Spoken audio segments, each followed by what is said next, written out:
1 y ahí lo tienes. Muy buenas tardes a todos, me llamo Ramón. Anda, si tengo aquí invitados que conozco. Jacqueline, ¿qué tal? Chema, muy buenas tardes. Pues bueno, pues ya me conocéis. De todas maneras, como grabamos la sesión y esta sesión está promovida por CFD+, vamos a pasar por las fases que hay que pasar siempre. La primera de ellas es, bueno, daros la bienvenida. Sabéis que si tenéis alguna cuestión, alguna pregunta, podéis ponerla en el chat. Y a partir de este momento, pues lo primero de todo es los avisos previos, que ya conocéis vosotros, pero que conviene recordarlos siempre. Estos son productos de bastante riesgo. Hay apalancamiento por medio, que es esa capacidad de mover mucho más dinero del que realmente ponemos y por lo tanto se magnifican los resultados, pudiendo pasar tanto en las ganancias como en las pérdidas. Ojo. Por otro lado, hay que operar con el dinero que uno tiene para operar y no para otras cosas que pueden ser más importantes en la vida. Y por último, pues todo lo que hablamos aquí de estrategias, de señales, de indicadores, de todo este tipo de herramientas, lo que buscamos es dar formación. No que sean una cosa infalible, que vayáis a tener un éxito absoluto con cada una de las cosas que presentamos, entre otras cuestiones porque es muy difícil predecir lo que van a hacer los mercados en especialmente escenarios como el que tenemos ahora. Y este es el motivo de esta sesión, el plantear qué está pasando fuera del mercado que afecta directamente al mercado. Y por último, en esta introducción, pues presentarme. Ahí tenéis mi cara. Como siempre digo, no soy solo una cara bonita, también he hecho algunas cosas que aparecen en la izquierda y que pues es el currículum y el desarrollo profesional que tengo, para que lo tengáis ahí como constancia. Y ya a partir de este momento, pues entramos en la presentación, en el planteamiento de los mercados. El planteamiento que vamos a hacer esta tarde va a ser fundamentalmente desde la perspectiva externa a los mercados, es decir, qué pasa con ellos, por qué estamos viendo lo que están haciendo los mercados. Aquí tenéis la plataforma MetaTrader con el escenario que los que estáis presentes ya conocéis porque habéis venido a seminarios anteriores míos, pero es la forma para mí más cómoda de poderme plantear qué está pasando en todos los mercados. Recuerdo, en la parte de la izquierda, en esta columna izquierda tengo índices internacionales, aquí está el DAX, aquí el IBEX y aquí el Dow Jones. En la parte central tengo representación de pares de divisas, de Forex. Este es el eurodólar, la libra dólar y el dólar yen. Y en la derecha, unos dignos representantes del sector de las materias primas y una cosa curiosa, ojo. El sector de materias primas representado por el oro, el petróleo con referencia en Europa, el Brent, y el petróleo con referencia en Estados Unidos y prácticamente mundial, el West Texas, el WTI. Y abajo esta anomalía curiosa llamada criptoactivo, llamado concretamente Bitcoin, y lo que está haciendo estos días. Y con esto pues ya tengo, pues se puedo poner otros mercados diferentes, no pasaría nada, pero tenemos como un planteamiento general de todo lo que hay en los mercados, de todo lo que pasa en el mercado a través de los CFDs y el Forex. Y entonces, ¿qué es lo que está pasando estos días? Primero voy a saludar por si alguien se anima a entrar en el chat después y que vea que he saludado, que es de gente bien educada. Y después comentar que lo que estamos viendo estos días, aquí trabajo con velas de 15 minutos. También voy a plantearme otros perfiles para complementar desde una perspectiva más amplia el recorrido que están teniendo los distintos mercados. Pero para ir al vivo, para la situación concreta que estamos viviendo ahora, en la parte de los mercados bursátiles tenemos esta situación. Vamos a tomar el Dow Jones. ¿Por qué tomo el Dow Jones ahora? Porque los mercados europeos han cerrado ya. Son las 6:04, hora de aquí, y los mercados, las bolsas cerraron en Europa a las 5:30. ¿Por qué siguen moviéndose? Porque muchos de los brokers se hace una correlación con el mercado de futuros, de manera que podemos tener una posibilidad de operar en las bolsas que técnicamente su subyacente ya está cerrado. Por esa razón siguen manejándose precios tanto en el DAX como en el IBEX. Vamos al Dow Jones. El Dow Jones en temporalidad de 15 minutos, velas de 15 minutos, maniobra que cubre prácticamente desde el 11 al 13, o sea que llevamos 2 días cubiertos, y esta es la jugada que está haciendo nuestro amigo el Dow Jones, el índice Dow Jones. En este momento bajamos y le gusta bajar más. Aquí tenemos una orden de venta que hicimos antes porque cuando rompió el soporte anterior que era este, pues le pusimos una orden de venta y esta orden lo que teníamos que haber hecho con ella era ponerle una stop loss, pero en vez de una stop loss lo que hacemos ahora aprovecharlo es ponerle una stop dinámica. Vamos a ponerla que esté más o menos centradita, ya está cerrada y adiós, muy buena. Siempre me equivoco y tengo que ponerla un poquito más lejos porque la pongo a 15 puntos y el mercado los mueve rápidamente. Pero bueno, esto es lo que está haciendo el Dow Jones en este momento. ¿Y por qué se desfonda? ¿Por qué ha tenido esto? ¿Por qué ha tenido esto? ¿Por qué las subidas suelen ser inferiores a lo que pasa en mercados, cuando los mercados caen? Bueno, vamos a verlo en distancia primero. Siempre el análisis para mí es en distancia. ¿Distancia qué significa? ¿Cuál es la tendencia fundamental? La tendencia de fondo que lleva un mercado. Y en esta tendencia lo que vemos es una subida que hizo durante toda la última parte del año pasado. Íbamos de película, básicamente, y comienza el planteamiento del coronavirus.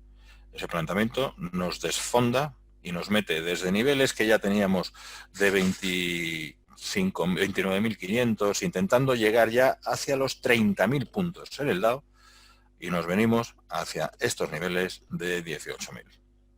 Tremendo. ¿Qué hicimos luego? Intentar rebotar. Entre otras cosas porque aquí fue el vencimiento de futuros y al vencer los futuros, pues todas las posiciones que había que estaban cortas se fueron cerrando y empezamos a subir y tenemos un poco de resbalón y seguimos subiendo, otro resbalón, otro más y ahora uno que todavía no ha llegado al nivel del que tuvimos el día 22 de abril, pero estamos acercándonos. Tengo que decir también que de la gente que yo hablo en el mercado, yo estuve, como habréis visto en mi currículum, estuve trabajando algunos años en Estados Unidos, en el Reino Unido, y conservo y mantengo muy buenas amistades allí en las salas de trading. Y algunos de los traders que están especializados precisamente en bolsa en general, me comentan que en las salas se habla de correcciones, de rectificaciones, es decir, de caídas del mercado, que van a ser en los próximos días, semanas, y que posiblemente alcancen hasta un 20%, si no más.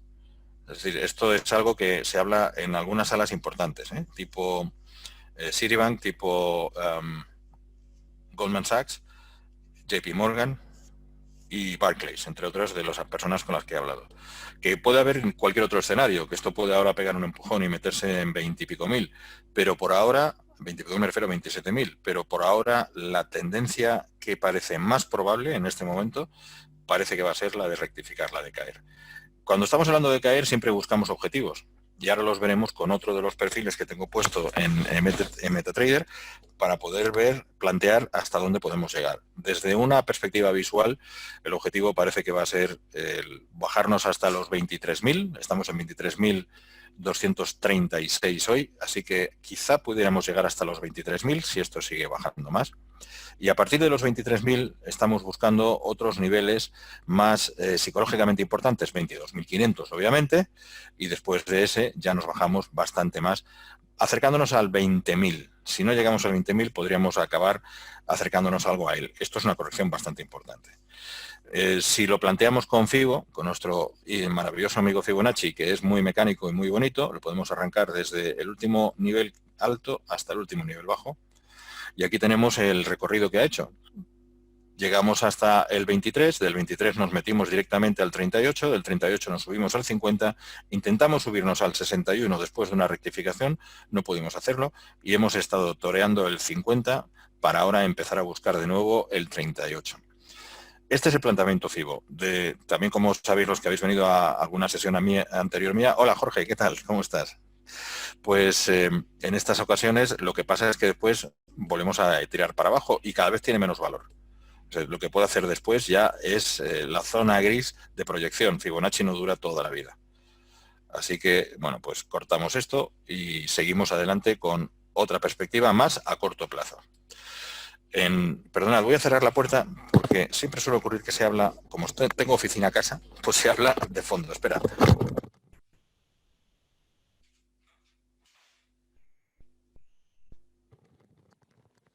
Ya está, ya podemos seguir. Y La cuestión ahora es acercarnos más en el planteamiento de mercado, sabiendo cuál es la tendencia y dónde nos estamos metiendo en este momento. Lo que hacemos es acercarnos lo más posible a la situación de hoy, que es la que realmente nos interesa, porque es donde estamos. No solamente para operar en el día, sino para ver el planteamiento a corto plazo, fuera del día. En ese planteamiento suelo entrarle a la hora.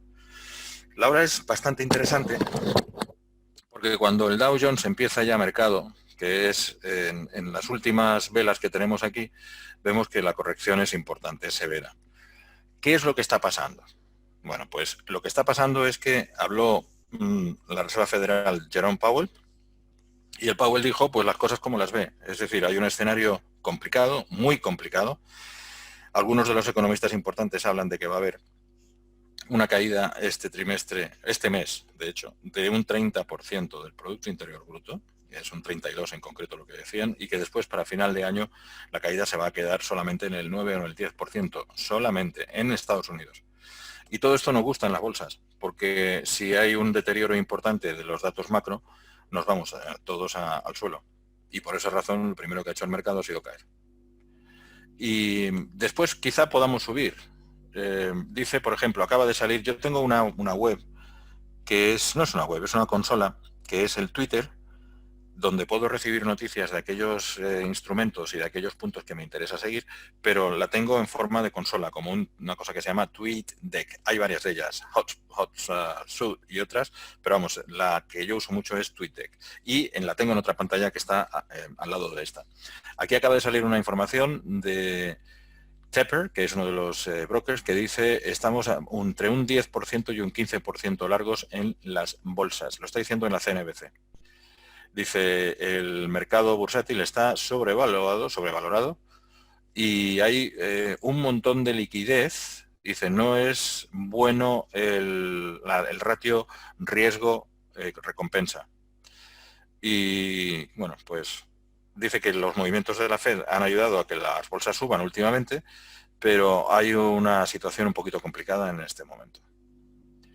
Y acaba de salir el economista jefe Gopinath del Fondo Monetario Internacional y está diciendo que la perspectiva global parece como que va a empeorar dado el colapso en el consumo y en otros datos.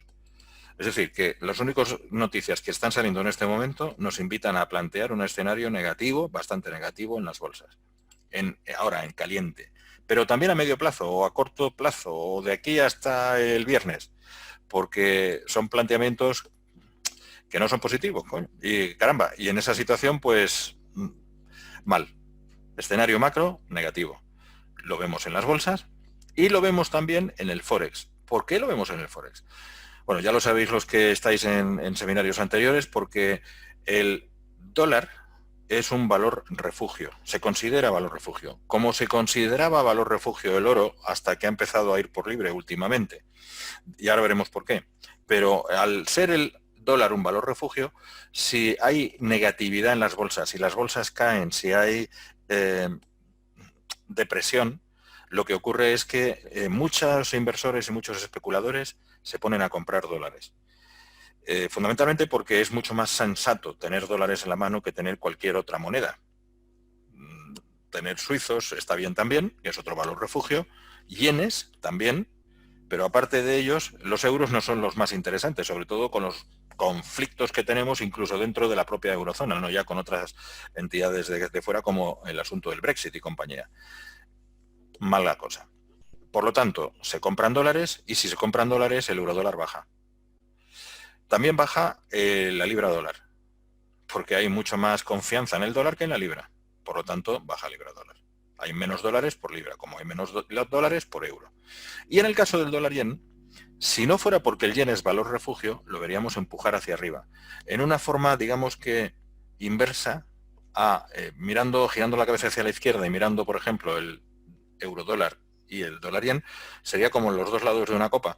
Lo que pasa es que no acaban de tener esa correlación inversa porque el yen también es un valor refugio relevante. Y en función de que sea más relevante que el dólar en cualquier momento del día o de la semana, pues esa correlación no existe y por lo tanto este gráfico va por libre. Pero el gráfico del dólar yen, del eurodólar y de la libra dólar está clarísimo, lo veis, ¿no? Estos planteamientos son interesantemente negativos y además, cuando nos metemos en concreto en el dólar, cuya evolución en formato diario ha sido esta, esto es lo que hemos estado haciendo, muchísima inestabilidad, empezando justo cuando las bolsas empezaron a desplomar y tuvimos refuerzo del dólar, una subida espectacular, una bajada mucho más espectacular y luego ya haciendo sus movimientos, hasta que nos quedamos en una lateral. ¿Dónde? Pues cerquita del 1,08. 1,08 subimos a veces hasta 1,0870 y bajamos otra vez hasta 1,07 y pico para volver a subir otra vez. Y así estamos, 1,07, 1,08, pero 1,07 alto y 1,08 bajo. Esa es la situación en la que nos encontramos en los últimos días, después de estos últimos impulsos. Todo lo que sea inestabilidad en los mercados, aumento de la volatilidad y sensación de depresión, de corrección importante después, va a impulsar el eurodólar hacia abajo. Vamos a ver luego, ahora en un momento, los niveles, pero la situación macro nos está conduciendo a un eurodólar hacia abajo. Lo mismo que con la libra dólar. Aquí lo tenemos también. Este es en formato diario, pues mirad los 15 minutos y ahora coloco este en 15 minutos también, que es como lo seguimos para el día a día, para hacer un trading intradía. ¿Qué es lo que estamos haciendo además? Aquí tenemos dos entradas en el eurodólar. De hace un rato estaba haciendo un poco de trading para tener sentimiento de mercado. A mí me gusta operar todos los días, un rato por la mañana, un rato por la tarde, en alguna ocasión que tengo un momento libre, porque no puedo dejar de sentir el mercado, porque lo llevo viviendo desde hace muchos años y me gusta aprovecharlo. Y además me gusta aprovecharlo con el dinero que tengo, no con el dinero de goma, que es mucho más fácil. Esto es lo que tengo que percibir para poder explicar a los demás qué es lo que está pasando, cómo lo vivo yo. Independientemente de que acierte, que en muchas ocasiones no se acierta, porque hay una imprevisión sobre lo que puede caer. Imaginaos que ahora mismo habla nuestro amigo Aranceles Trump y dice: me voy a meter con China porque, bueno, ya lo he dicho varias veces, pero esta vez lo puede decir con mucha más intensidad o puede incluso amenazar con cualquier cosa. Voy a montar un despliegue militar en las costas de China para que sepan que aunque no quiero meterme con ellos, yo tengo capacidad para hacer lo que quiera. ¡Pum! En ese momento, esto se derrumba, las bolsas se derrumban y se fastidió. Y puede hacer lo contrario. Y puede decir el Jerome Powell, que es el tonto que puse a cargo de la Reserva Federal, que lo ha dicho, que lo ha explicado así él también, pero yo no digo nada que él no haya dicho, dice, pues a partir de este momento, si él va a poner dinero, yo voy a poner un cheque de $10.000 en la mano de todo estadounidense. Sabéis que hace un mes y medio, hace 5 semanas, puso un cheque de $1.200 a todos los ciudadanos estadounidenses. Un cheque no, en realidad lo que hizo fue una transferencia al banco. En algunos casos fue un cheque. Pero, bueno, pues ahora puedo decir que en vez de ser 1.200 voy a meterle $10.000 al bolsillo a cada ciudadano estadounidense. ¿Y qué hace la bolsa? Empieza a trepar como un animal. ¿Y qué hace el eurodólar? Pues quizás subir y la libra también, porque, bueno, pues esto ya es otra cosa. Este hombre está intentando que la economía salga adelante, hay que apoyarle, esto ya es otra sensación. Y ese frescor que inunda el mercado por una sola cosita que ha dicho Trump hace que haga un repunte y todo cambie de estructura. Con lo cual, mucho cuidado siempre cuando estáis operando, porque no somos capaces de predecir el humor con el que Trump se ha comido la última hamburguesa y si le ha sentado bien o no, que es básicamente lo que creo que le pasa cuando él dice una cosa o dice la otra, porque como no hace ni caso a los expertos que tiene, que son de los mejores del mundo, pues increíble. Y además el muchacho me está empezando a caer bien en algunas cosas, que siempre me ha parecido lo que creo que es, pero en esta ocasión me está empezando a caer bien en algo. Bueno, pues seguimos con ello. Aquí tenemos la evolución de las principales divisas. Hay otras divisas que son muy interesantes también en estos días, que son las de materias primas.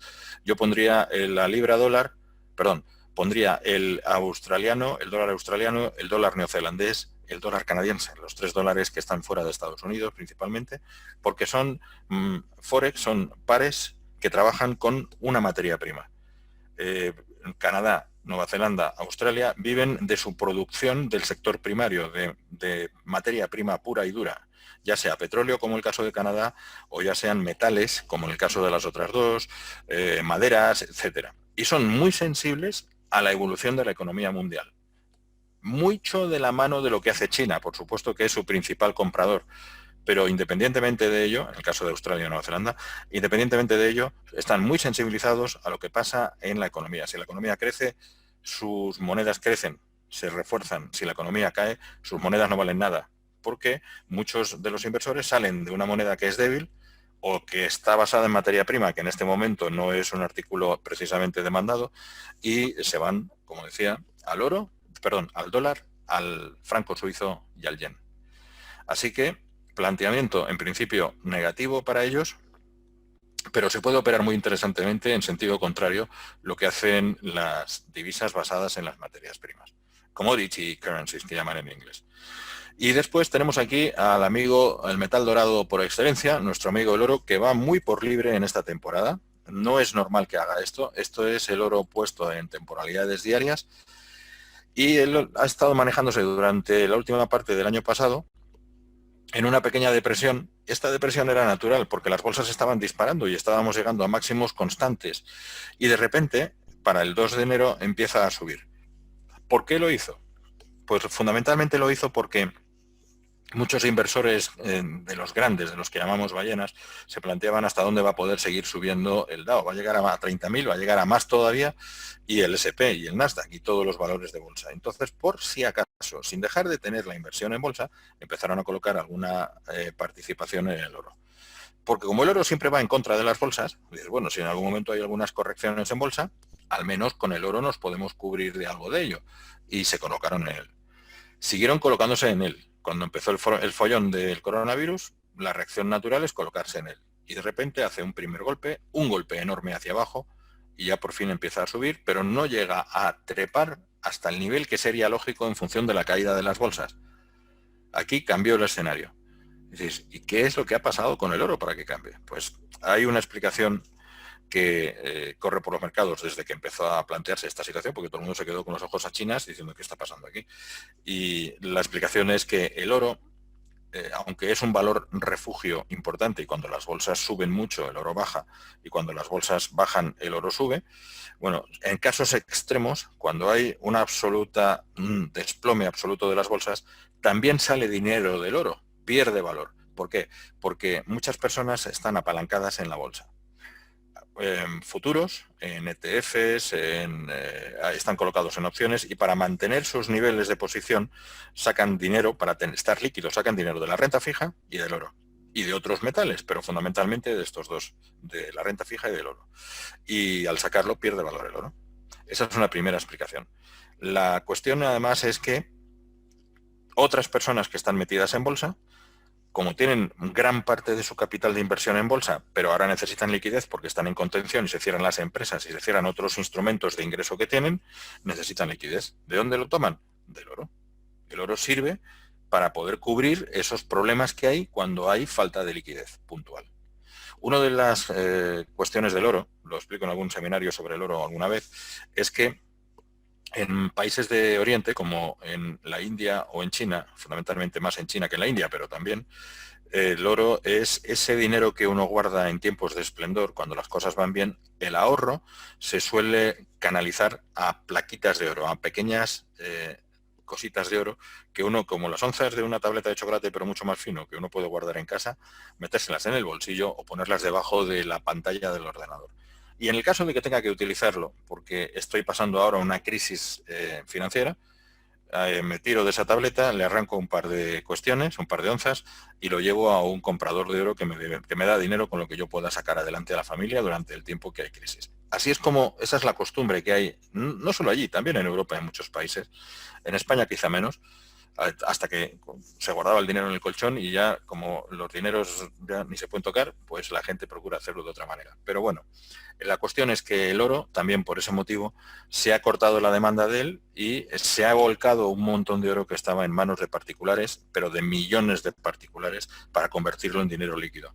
Por esa razón también pierde valor. Y por esa razón, una vez que recupera niveles, no acaba de dispararse hasta ese objetivo que cuando habláis con... Yo he hablado con algún trader de oro, que tengo un par de amigos, en uno que está en Singapur y uno que está en Inglaterra, en Londres, y me comentan que el precio objetivo del oro ahora mismo debería estar superando los $2.000 la onza. Estamos en 1.700 y no se mueve. Y se mueve a 1.740 como algo extraordinario y vuelve a caer otra vez por debajo de 1.700 ligeramente, que es lo que ha hecho en estos últimos días. Pero la perspectiva en el oro sí que es alcista a medio plazo. Aunque veáis las correcciones que estamos teniendo hoy también. Desplome de bolsa, más participaciones en el oro que sacan para poder mantener niveles. Esta es la correlación que está teniendo. No siempre, y esta es la complicación que hay para operar en el oro. Pero es un metal, es un instrumento divertidísimo para operar en él, porque cuando toma tendencia, las tendencias suelen ser bastante marcadas, incluso las que eran más finas, pero suele ser interesante. Y además es de aquellos productos que puedes trabajar, que puedes operar también por la noche, si por el día estabas ocupado en alguna cosa o estabas durmiendo porque tienes turnos de noche en algún trabajo de teletrabajo y puedes combinarlo con estar observando mercados y operar en algunos de ellos. Sabéis que algunos mercados no tiene sentido operarlos por la noche. Me refiero a los índices bursátiles occidentales, por la noche suelen quedarse más planos. El eurodólar solía hacerlo, quedarse muy plano, ahora empieza a moverse un poco más por la noche. Y el caso del oro es interesante porque suele tener mayor recorrido también en el espacio nocturno, en el espacio temporal nocturno. Así que interesante para fijarse en el oro. Y luego tenemos a nuestros grandes amigos los petróleos, con todo lo que pasa con ellos. Fijaos en el formato diario lo que ha hecho el petróleo. Aquí tenemos bueno, hay personas que le ven imágenes a todos los gráficos y se inventan imágenes, bueno, aparte de las clásicas de hombro, cabeza, hombro y todo esto, suelen ver imágenes, pues por ejemplo aquí yo veo un maravilloso caballito de mar. No sirve para nada, pero hay un caballito de mar, qué bonito. Le falta un poquito el redojo este de la cola, pero parece un caballito de mar. O sea, alguien se lo ha estirado. Perfecto. Dicho esa tontería, seguimos adelante y veis que en el petróleo el planteamiento diario, con temporalidades diarias, ha sido críticamente negativo. Se ha bajado muchísimo de nivel. Este es el West Texas. Y en las plataformas, normalmente, en algunas plataformas te ponen el contrato de futuro siguiente al actual. Por ejemplo, los contratos son mensuales, pero vencen. Es que es complicado porque los americanos son un poquito raros en esto de los vencimientos. El contrato de junio vence en mayo. Entonces, ¿por qué no le llaman el de mayo? Eso me gustaría saber a mí, pero vence en mayo. Pues el contrato de junio, que vence en mayo, algunas plataformas lo cotizan hasta unos días antes de su vencimiento. Cuando va a vencer, que suele coincidir con la última o la penúltima semana, hay una formulita también, porque son muy complicados. El tercer jueves, que no sea festivo de no sé qué, es complicado. Pero suele coincidir por finales del mes, vamos, es el finales del mes, ya desde una semana antes ya no lo cotizan, porque la liquidez, todo el volumen de operaciones se ha pasado ya al contrato de julio. Nosotros todavía estamos en el de junio, que vence en mayo, porque todavía tiene el mayor valor de liquidez. Pero otros brokers lo que hacen es hacer un contrato continuo, para no tener que buscarse los rollovers, es decir, que vence el contrato de este mes y hay que montarse sobre el otro deshaciendo la posición de ahora, montan un contrato continuado, que llega a ser una especie de promedio, un promedio un poco pesado de los dos contratos, el actual y el siguiente. Y así tenemos una continuidad de precios, aunque de vez en cuando podamos tener cortes también como los gaps que veis aquí. En cualquier caso, por eso podéis ver distintos precios en distintas plataformas. Pero bueno, ¿no dicen en Bloomberg que el West Texas está en 21? ¿Y por qué aquí pone 25? Bueno, pues por esa razón, porque unos lo computan en base a un contrato y otros en base a mezcla o cestas de contratos. Pero la evolución es la misma, son precios en tiempo real basados en los mismos elementos subyacentes, aunque la composición de ambos elementos o de los elementos sea diferente en unos brokers que en otros. Ahora mismo, para fijarnos, estamos aquí en 25.75, 25.80, en ese plan. Esto es en diario. En los últimos días lo hemos tenido muy estable en estos niveles. Esto fue después de las grandes caídas que se produjeron por el absoluto y drástico recorte en la demanda de petróleo. Contención igual a falta de movimiento, excepto en los transportes de distribución de mercancía de alimentos, este tipo de cosas y mercancías que podamos pedir. Pero no hay ni transporte público, más que el esencial, ni hay transporte privado, porque nadie puede moverse o casi nadie puede hacerlo, ni hay ejércitos que se muevan, porque la mayoría de repente, ¿no os habéis dado cuenta que ya no hay guerras? En estos meses de contención ya no hay follones. Todos los aviones en tierra, todos los aviones de sectores comerciales en guerra, todos los aviones militares o casi todos en guerra, no hay buques que transiten por muchos sitios, menos los de petróleo que no hacen más que dar vueltas por todo el mundo buscando a alguien que quiera quedarse con el contenido que tienen. Y la conclusión es, hay tan drástico recorte de la demanda que el petróleo se desmorona. Teniendo en cuestión que nadie quiere decir cuánto es la demanda estos días, pero antes de la contención, antes del follón del coronavirus, se producía alrededor de 100 millones de barriles diarios de petróleo y se compraban 100 millones de barriles diarios de petróleo. Unos días se compraba más, unas veces se compraba más, otras veces se compraba menos, y así evolucionaba el precio del petróleo, pero en estos niveles anteriores, que estamos hablando de $60 el barril para el West Texas. Y de repente nos vinimos hasta aquí. De hecho, nos venimos a ese negativo que se comentaba en los mercados, de que hasta llegó a ser $35 negativos, es decir, que tú te quedabas con un barril de petróleo y encima yo te pagaba proveedor, te pagaba a ti cliente, $35 para que te quedaras con el barril de petróleo con lo de dentro. Tampoco hay gripe ni cáncer ya, Jorge, porque nos estamos... Bueno, es que esto ronda la política y estoy muy harto, porque creo que alguien nos está engañando muy seriamente, pero no a nosotros en España, en general en el mundo es una especie de soma. ¿Os acordáis de esos libros de 1984 y Un Mundo Feliz y todas estas cosas que cuando éramos más pequeños nos hacían estudiar para aprender inglés un poquito? Pues creo que alguien nos está engañando tremendamente y nos cuentan lo que quieren que nosotros veamos y nos ocultan lo que no quieren que nosotros veamos en general. El show de Truman, correcto, así es.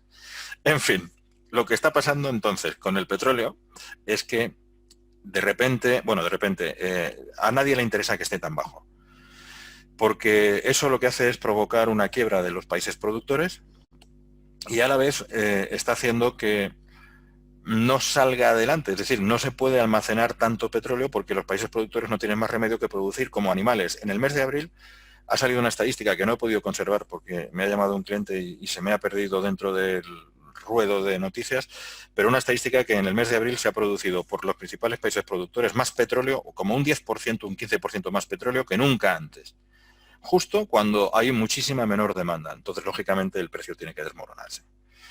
También fue la gracia, y aquí en esta parte de esta caída fue la gracia de cuando Rusia se empeñó en la OPEP. Normalmente, y esto tampoco me tengo que hablar mucho del petróleo, porque hay mucho que hablar aquí de otras cosas, pero para poneros en contexto, la OPEP, que es Arabia, que es Irán, que es Libia, que es estos países que tienen relativa producción, no tienen mucha, tienen un 30% de la producción total, parece que son los dominadores del precio del petróleo en el mundo y no es verdad.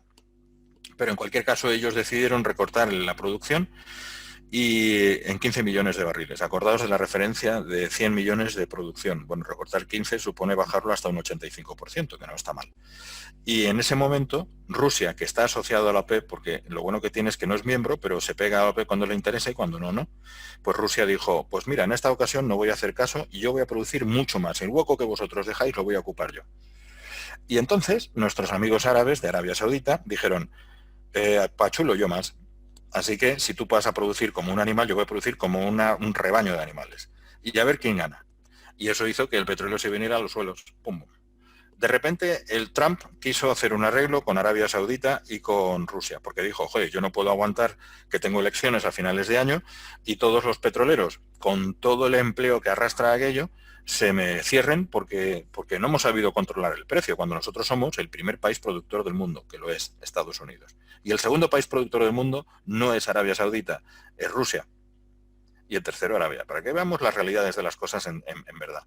En cualquier caso, dijo, vamos a llegar a un acuerdo, hemos llegado a un acuerdo y ¡pum! Precio de petróleo durante 4 días hasta arriba, hasta que la gente se entera de que era mentira, que no había ningún acuerdo, era un deseo de Trump de llegar a un acuerdo, que luego tuvieron que explicarlo. No, es que el presidente lo que quiere es, vale, bien, pues entonces que no diga que lo ha conseguido.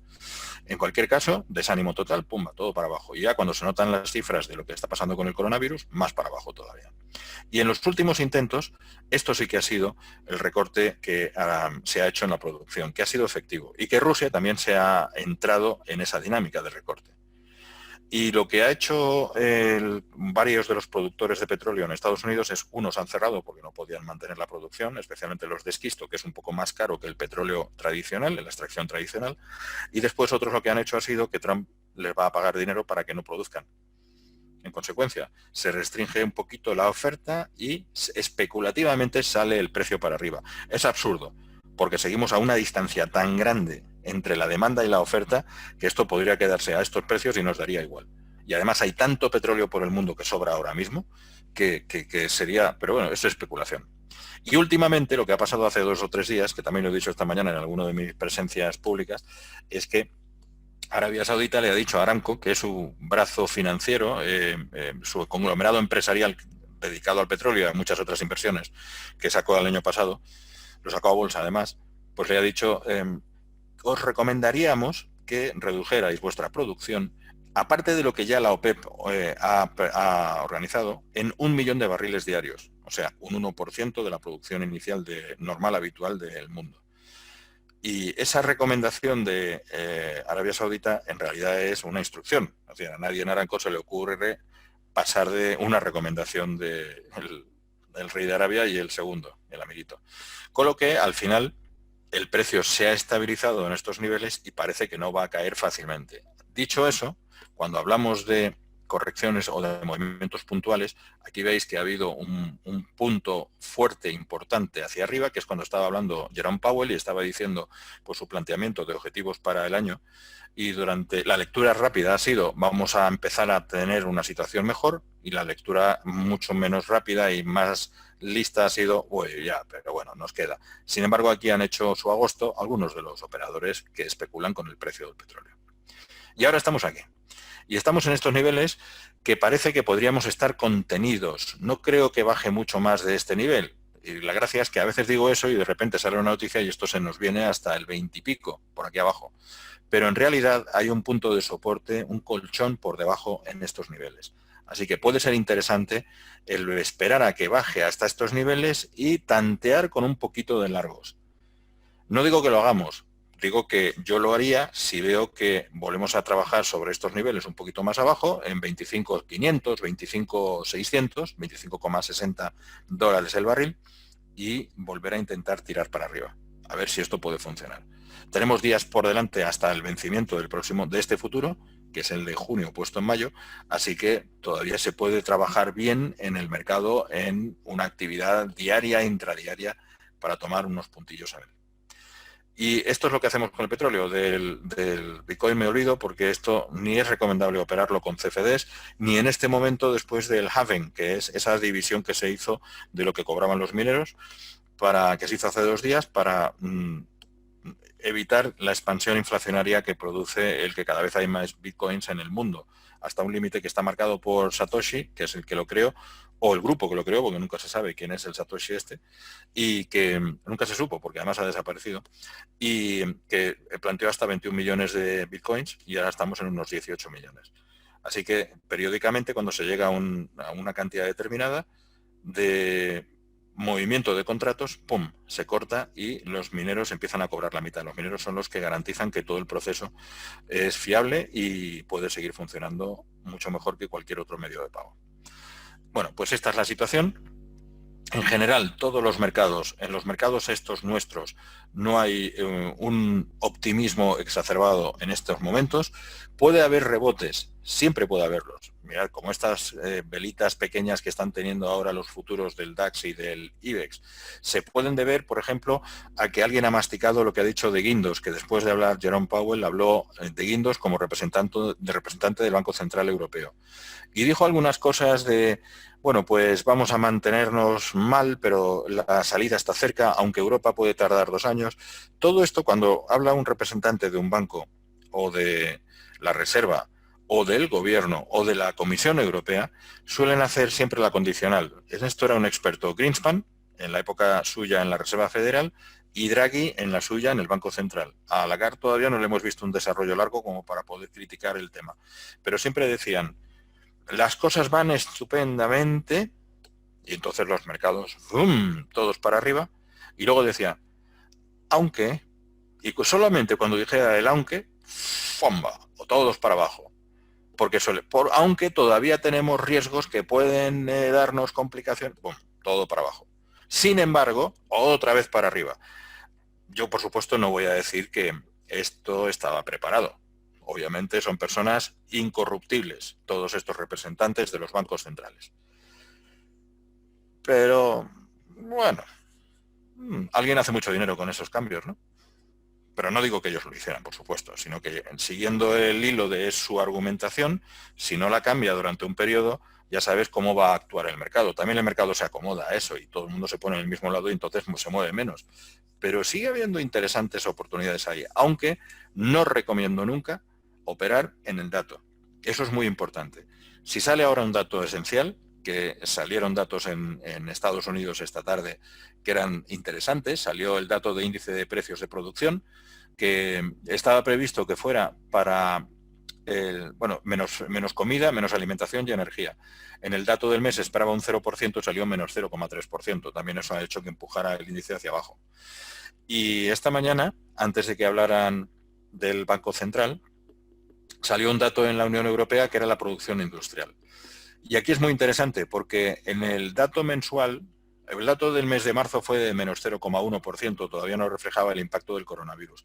El dato del mes de abril se esperaba de menos 12,1% y sin embargo ha salido de menos 11,3%, es decir, mejor de lo previsto en términos mensuales. Así que por esa razón estábamos manteniéndonos en una situación un poco optimista, un poco positiva en los índices bursátiles. Después ya nos hemos venido abajo, ya se viene esto abajo y ya se acabó. Bueno, pues este es el planteamiento. Sensación negativa en general en los índices bursátiles. Y por la parte de las divisas hay que estar muy pendientes de las evoluciones que tengan los índices por un lado y de esas proposiciones que salen o bien de los bancos centrales o bien de Trump y compañía, también puede ser la Unión Europea, también puede ser Japón con su gobernador del Banco de Japón, etcétera. Hay mucha sensibilidad a lo que puedan decir en cualquier momento. Por ejemplo, un dato que sale ahora. Lane, que es uno de los que son también representantes de la Unión Europea, del Banco Central Europeo, dijo esta mañana, y ahora vuelve a salir en los mercados, que la sostenibilidad de la deuda le dará una animación a los tipos de interés. Entonces, si suben los tipos de interés, se busca que eso suele provocar un empuje a la inflación. Pero para que haya un empuje a la inflación tiene que haber un tirón de la demanda. Y si no hay tirón de la demanda, aquí no sirve para nada. Y esa es la cuestión. Entonces, este es un poco el planteamiento. En general, se puede operar muy bien en mercados, digamos, más exóticos, los que no mucha gente tiene costumbre de operar. Yo recomiendo abrir en demo, abrir posiciones en alguno de los otros elementos como las materias primas, que están dando mucho de sí últimamente en los mercados. Y por otro lado, vigilar siempre las partes externas al mercado. Os voy a dar los niveles que decía para que tengamos una visión de hasta dónde podemos llegar en cada uno de los mercados estos que estamos hablando. Esta es una forma diferente de plantear el movimiento. Estos son las velas, normal y corriente. Estas son velas diarias, porque aquí vamos a trabajar sobre los puntos pivot, que son una forma de calcular lo que ha habido en los últimos momentos y que se convierte en soportes y resistencias para la evolución futura del mercado.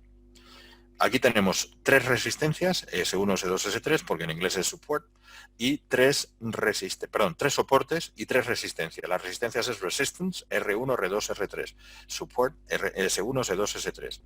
Y son diarias. Y este es el movimiento en velas diarias que tiene este mercado en concreto, que es el oro. Y aquí lo veis, estamos trabajando sobre el pivot semanal e intentamos quebrar la primera resistencia buscando la segunda.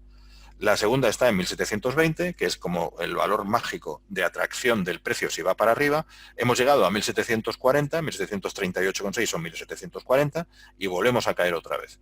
Y este es el proceso.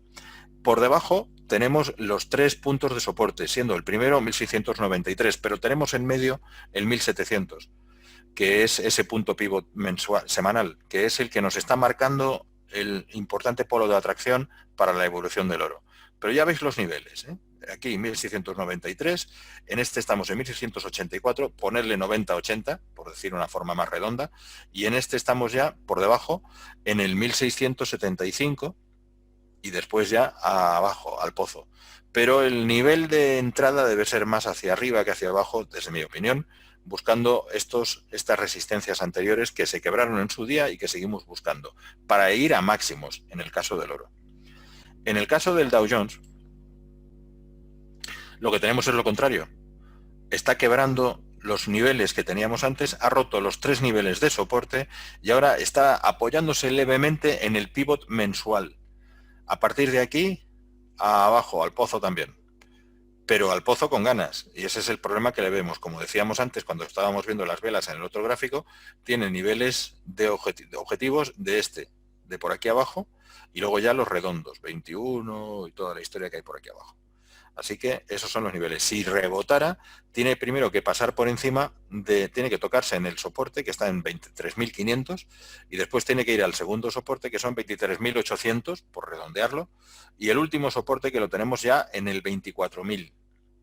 O sea que el recorrido para arriba es un poquito más pesado que para abajo, pero podría hacerlo si hay un anuncio interesante de alguien que valga la pena. Ojo con ello también.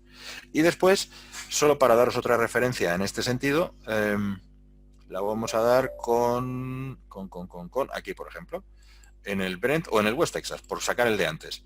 El West Texas, lo veis, está en un movimiento lateral de los últimos días. Estas velas las hemos analizado en la otra perspectiva y tenemos un objetivo en 26.65, otro objetivo en 27.50-60 y el último objetivo, que es la tercera resistencia, ya en 28 y pico. Antes se hablaba de que el precio objetivo que tendría que tener estaría por encima de los $30 el barril. Sí, puntualmente hemos querido buscarlo en momentos anteriores, pero nos hemos quedado a medias. Y este a medias va a seguir siendo a medias mientras no se estimule la demanda.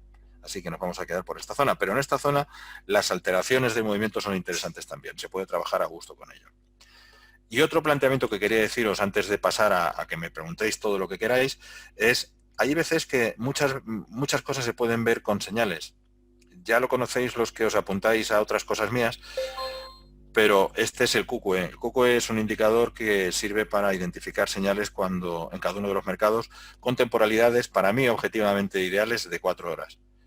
No menos porque nos da falsas señales, porque hay mucho más ruido de mercado que interfiere en el planteamiento de la señal, y no más grandes porque uno puede acabar pues jubilándose antes de que cierre la posición y tampoco tiene mucho sentido. Pero en 4 horas funciona normalmente bastante bien. ¿Qué tiene que pasar? Que coincide la flecha de arriba con un cruce de líneas abajo. Aquí no, y aquí tampoco, ni en esta, ni en esta, ni en esta otra, y tenemos que irnos a esta de aquí atrás para ver qué ha pasado. Puede coincidir con 2 por delante o 2 por detrás de donde estamos, es decir, puede cruzarse la línea y luego 2 velas después, como mucho, aparecer la flecha. Y es cuando nos ponemos. ¿Cómo nos ponemos? Cortos, por eso la flecha está arriba. Nos ponemos cortos e intentamos cerrar. Aquí nos daría un falso, porque en el momento en que nos ponemos cortos, el mercado sube y la hemos fastidiado. Siempre con una stop loss encima. Esto no es infalible. Esto lo que hace es que a veces funciona y a veces no nos va a funcionar y nos va a cascar porque ninguna señal es infalible al 100%. Nos da puntos de entrada y salida que no siempre funcionan en todo momento. ¿Qué puede pasar? Pues que como esta es cuando salió la flecha y cuando nos empezamos a meter en el mercado, estábamos en que son las 9 de la noche, como veis ahí, a las 9 de la noche es demasiado tarde, con lo cual no hubiéramos entrado y no hubiéramos perdido nada. Pero tampoco estaríamos puestos en el mercado en todo este proceso posterior, porque no hay confirmación abajo de las flechas que salen arriba. Olvidaos de las veces que salen. Lo importante es que haya flecha con confirmación abajo de cruce de líneas. Y si ese es el West Texas, que por esa razón también nos confirma la lateralidad y, por lo tanto, la dificultad de operar en tendencia, en el caso del Dow Jones, tenemos una flecha aquí puesta que nos marcó una orden de entrada en este nivel, aquí, a las 9 de la noche. Lo mismo, si estáis fuera de mercado porque es muy tarde, os quedáis fuera, no se entra. Pero habiendo podido entrar, mirar todo el recorrido que hubiéramos sacado de momento. Con una stop loss encima que no hubiera sido rota, con una stop dinámica después que a lo mejor nos hubiera saltado aquí, y en cualquier caso, si no lo hubiéramos hecho, estaríamos con este planteamiento. No siempre funciona, pero cuando funciona, funciona muy bien. Y aquí tenemos lo mismo con el euro-dólar, y este es el tercer ejemplo que os pongo, salen señales, con lo cual te dice además la temporalidad de las señales, que son las 4 horas, y nos dice cuándo salen y dónde tenemos que entrarle, en este caso al euro-dólar. Pero son señales antiguas. Nos ha dado la señal de flecha arriba que no confirma en el cruce de líneas abajo. Esto es para reforzar las posiciones. No siempre funciona con la de arriba solo, por eso solo utilizamos la de arriba con confirmación posterior o anterior abajo. Por ejemplo, aquí. Aquí nos dice que nos pongamos largos, nosotros lo hacemos. Y ya tiramos todo esto. Lo normal cuando lo hacemos es que, como estamos en hora todavía, luego o cerramos con ganancia o ponemos una stop dinámica, para que si recoge velas no nos sacuda todo lo que ya teníamos ganado. Entonces nos hubiera salido por aquí, por aquí, por aquí, por aquí o por aquí, da igual. Tenemos ganancia y ahora estamos fuera de mercado hasta que se produzca otra vez el cruce de líneas inferior, o en este caso, que si no se producen 2 velas, ya tendría que ser con una flecha ascendente y un cruce de líneas en ese sentido. Y este es el planteamiento. Esto es otra forma distinta de ver el movimiento de mercados y apoyarse en unas herramientas objetivas para la detección de señales. Insisto, no son garantizadas. Muchas de las señales fallan. Y lo único que hay que hacer es tener muy claro cuál es mi objetivo de ganancia, mi objetivo de pérdida, mi límite de pérdida, y tener muy claro que no voy a acertar nunca en algo. Y siento ser repetitivo con los que venís a otras sesiones mías, pero cuando trabajamos en vamos a hablar de por ejemplo, cuando trabajamos en un perfil clásico que es cuando decimos, bueno, es que yo entro en esta posición porque, a ver dónde entro yo aquí, entré en esta posición porque hubo un cruce de velas, un cruce de medias que me indicaba que me pusiera corto aquí. Y me he puesto corto y no me ha llegado a dar mi objetivo de ganancia, que eran 30, por ejemplo, aquí pone 26,9, que es el número central de esos 3 que hay ahí, y justo cuando llega a 26,9 empieza a subir y ahora mismo ya aquí me hace el cruce contrario, yo tendría que salir por fuerza con una stop loss y además tendría que ponerme largo. Pues vaya un plan. Sí, pero es que tienes que mirarlo a pasado y tienes que comprobar que cuando son todo este tipo de señales que son tendenciales, de tendencia, si no hay tendencia, no funcionan. Porque en un lateral o en un cambio drástico no hay cambio, no hay tendencia, hay simplemente una involución y una evolución, y ¡pum! Y me he ido. Pero cuando podéis recoger cosecha en planteamientos como este, es una maravilla. Y os sirve de nevera para momentos posteriores donde puede haber falsos, como este de aquí, por ejemplo, o como este de aquí que vimos. Así que cualquier indicación, cualquier indicador que uséis, intentad no poner 18.000, que también es algo que suelo decir. Cuanto más complicado, menos posibilidad de entrar tienes, porque tienen que coincidir y hay veces que son contradictorios.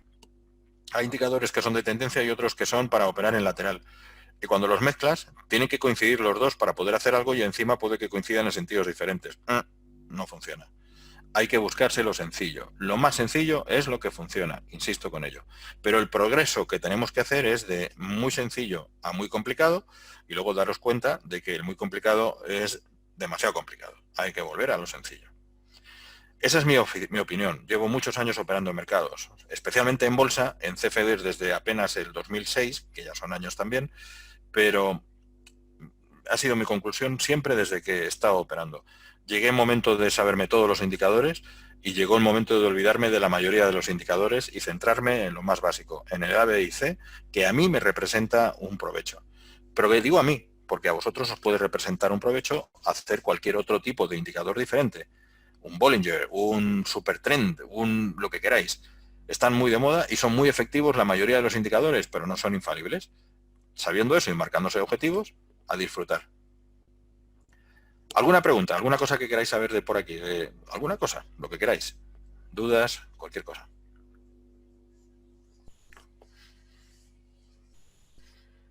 Bueno, como veis aquí lo que tengo es unas stops dinámicas. Estoy entrado corto aquí y aquí tengo mi stop dinámica para el de arriba y mi stop dinámica para el de abajo. A partir de este momento ya me quedo tranquilo, ya puedo dejar de controlar posición porque las posiciones mismas desarrollan su evolución. ¿Que me sube el mercado y me rompe aquí? Pues sacaré una porquería, 7 euros y pico en esta posición y en esta otra sacaré 90 euros casi y fuera. ¿Que el mercado vuelve a tirar otra vez para abajo? Pues me engrandecerán la ganancia potencial y a disfrutar. Esta es la situación ideal y más hasta ahora, porque quienes estamos metidos en negocio, en mercado, desde primera hora de la mañana, a estas horas como que los ojos están en la parte de atrás de la cabeza, no delante. Es decir, ya percibes y ya procesas peor. Y cuanto más automático sea todo, más cómodo también. Robots, los hay buenos, los hay muy buenos y los hay tremendamente malos. Entonces también tenéis que saber elegir qué robot queréis poner si en algún caso ponéis alguno. Yo alguna vez utilizo, de hecho se me ha olvidado y lo voy a empezar a utilizar, porque ya los mercados están un poco más laterales. Me puede venir bien sobre todo en los que decía que no se mueven mucho, como el oro o como el petróleo. Por la noche ahora mismo, el petróleo en general, un robot que me pone órdenes de compra y de venta por debajo, de compra por debajo, de venta por encima del precio que hay a las 9, a las 10, a las 11, a las 12 y a la 1. Y si el de las 9, que es una orden, para colocar una orden, no es una posición que se abra en mercado. Si el mercado toca en esa posición, en esa orden, se abre una orden corta si el petróleo baja, por ejemplo, y me la deja puesta. Si a las 2 horas que se puso esa orden no ha habido toque de mercado, no se ha ejecutado, desaparece. Y así me puedo encontrar por la mañana cuando me despierto, yo me suelo despertar pronto, 5:30, 6, 6:15, 6:30 estos días de contención, pues me puedo encontrar dos posiciones cortas y una larga, o ninguna posición abierta, porque el mercado ha sido tan lateral que no ha llegado a tocar ninguno de los dos niveles. O de repente, pues tres bajas y tres largas, que están cruzadas y además el mercado sigue en medio y gano en todas, en las 6. Y lo que hago es cerrarlas todas y se acabó. Ya tengo todo hecho. Bueno, pues ese tipo de robots, por decir uno, pero hay muchísimos, funcionan generalmente bien, sin ser infalibles, y lo que hay que hacer es tener consistencia, probarlo en una cuenta demo durante una temporada que os deje tranquilos, satisfechos de que podría seguir funcionando. Aún así, el problema que tenemos todos, seamos robots o no, es que los mercados evolucionan y nuestras herramientas y los robots no evolucionan. Si yo tengo un robot que dice cuando llega a este nivel compra y cuando llega a este vende, lo va a hacer toda la vida aunque el mercado cambie de perfil, de formato, de forma, pero el robot va a seguir haciéndolo y habrá que adaptarlo a la nueva situación. La cuestión es que generalmente los robots sirven para un periodo largo. Es decir, los buenos robots duran años sin tener que ser modificados. Y los robots más mediocres, pues hay que modificarlos cada 3-6 meses, pero son buenos mientras los readaptemos a la situación de escenario si el mercado ha cambiado. ¿Cómo he puesto esas órdenes en eurodólar? Pues lo que hago, yo generalmente me pongo mi ventanita para poner las órdenes. Se pueden poner de varias formas. Con clic derecho aquí tenéis para poner un sell limit, para poner cosas. Pero para mí es mucho, mucho más cómodo utilizar esto. Por ejemplo, voy a poner una orden que no me duela mucho por si acaso el mercado ahora pega el rebote. Voy a poner una orden de 0.1, por ejemplo. Ay, vamos a cambiar todo. 0.5. Medio contratillo, y creo que el mercado va a bajar. ¿Por qué lo creo? Pues porque si lo miro con tranquilidad, veo que va buscando niveles inferiores. También puede ser que ahora toque aquí y esté haciendo el tonto y al final rebote. De hecho, a estas horas, a las 7 de la tarde, el eurodólar suele quedarse lateral. Pero imaginaos, solo a efectos de práctica, de demostración, que el mercado puede pegar un tironcillo más para abajo. Estamos en el 25, que por otro lado es una zona de soporte, como decía antes. Como digo siempre, hay las figuras, que es 1.08, 1.07, 1.06, los medios, que es 1.0850, y los cuartos, que son 1.0825. Aquí suele tener un colchoncito y hacer el payaso un poco. Pero vamos a ver si le sacamos unos puntillos. Le pongo una orden de venta y lo meto así, y directamente, cuando está puesto, pincho con el botón izquierdo y le coloco, si me deja pincharle bien, y le coloco una stop loss para evitar el daño. Y inmediatamente lo pongo aquí y ya está. Ahí tengo mi stop loss. Puedo perder 30 pavos a ese nivel, si rebota hasta ese nivel. Y en cuanto gane un poquito, lo voy a cerrar. Que sí, que luego puede caer muchísimo más. Si los mercados bursátiles siguen estando a verlas por abajo, y siguen estando, seguramente el eurodólar seguirá cayendo. Entonces, así es como lo pongo. Cuando puedo, modifico esto y le pongo con botón derecho, pincho en la línea de la operación y me sale este cuadrito que es Stop Dinámica. Stop Dinámica, acordaos que aquí pone 15 pero es 1,5, está muy cerca de mercado. Hay que decir personalizar nivel y le pongo 150, que son 15 puntos. No aparece porque todavía no ha recorrido 15 puntos. Cuando lo haga, desaparece la stop loss que hay aquí arriba, porque ya se convierte en stop loss la stop dinámica, que entra al precio en que entré. Y a partir de ahí, el mercado puede ir tirando de ella y bajándolo más, y yo puedo empezar a sacarle un beneficio a esa última posición que he abierto. ¿Es lo que quería saber, Chema?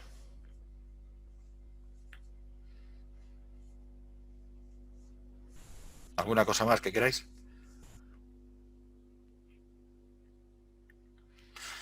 Pues nada, deciros solamente que me tenéis a vuestra disposición cuando queráis. Además, los tres que estáis presentes en el seminario ya habéis venido a algunas sesiones mías anteriores. Dar las gracias a CFD+ por esta oportunidad de hacer un seminario para ellos. Para mí es un orgullo. No, también he puesto una encima. Claro, he puesto la encima porque es una stop loss. Estas son las que van corriendo, estas son las dinámicas de los anteriores. Como ahora el mercado baja, me van desplazando las dinámicas de este y de este. La mía sigue estando ahí, que esa es mi stop loss. Y aquí estoy esperando con la trailing stop. En cuanto corra 15 puntos, me desaparecerá esta, que es la stop loss de este, y me pondrá la stop dinámica para abajo. ¿Vale? Bueno, pues eso. Muchísimas gracias a CFD+, José Ángel, que estás por ahí. Y nada, hasta la próxima. Encantado de estar con vosotros esta tarde. Gracias, Jacqueline. Me anima. Ah, desde Dallas. Yo tengo una hija viviendo en Georgia, en Atlanta. Bueno, pues muchísimas gracias y muy buenas tardes, ¿eh?